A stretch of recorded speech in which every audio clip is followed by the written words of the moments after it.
Okay guys, I'm gonna nerd out for a minute.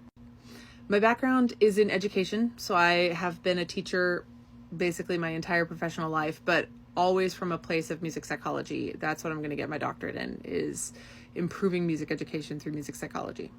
One of the big issues with students, teaching students, is that once they've got the technique, once they've got everything in their fingers, they struggle to play musically.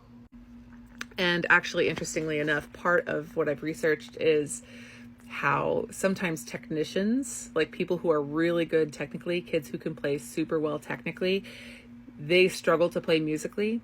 And some kids come in and they can play super musically right from the front end, but they have a hard time being really focused and disciplined about their technique.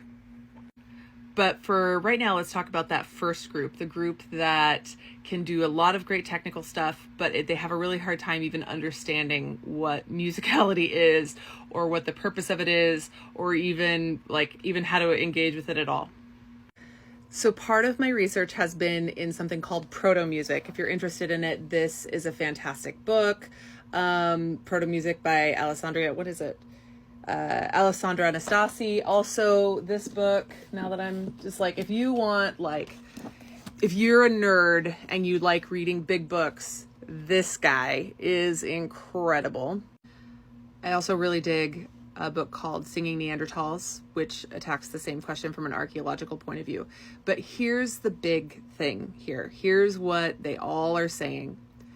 We do music first. I have 4 kids. None of them came out of the womb saying, "Mother, I require sustenance." They just didn't do that because they had no lexicon. They had no language. What they did have was expressive sound, and they were good at it naturally right out of the gate. They were good at it just immediately. They made sounds that communicated to me. And then, interestingly enough, I made sounds that communicated to them. When they cried, I didn't say, "Excuse me, I would prefer that you would use your words. Can you tell me what's going on?" No, I actually used expressive sound to calm them down. "Oh, love. Oh, baby," right? That is largely musical.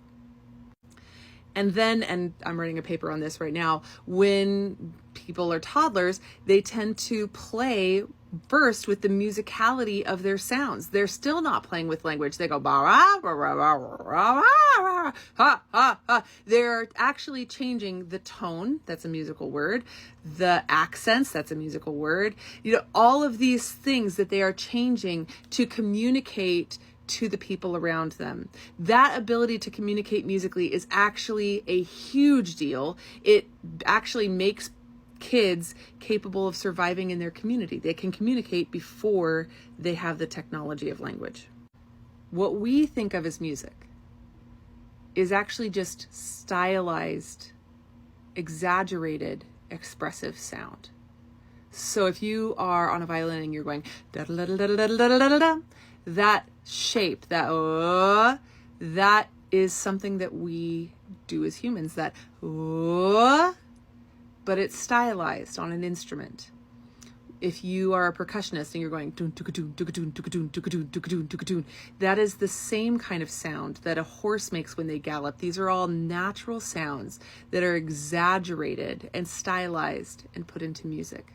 So what are the implications for all of this? Because, this is all great information, but what are the implications? Well, the implication is that all of your students, even the ones that don't seem to really connect with musicality, have actually been extremely musical and have used musicality since the day they were born. They are not disconnected from musicality. They simply haven't integrated it with the technology yet. So what do you do as a teacher? Start helping the kids see what in the music can be sort of untechnologied, right? So show them la la la la la, and don't tell them that's building tension. Do it with unstylized sound. So go, if your mom came in and she went, "What's going on?" What feeling would that sound? Because it's getting louder and it's getting higher. Well, that's interesting. You know what that sounds like. You know what emotion that is. Try playing it and thinking about that.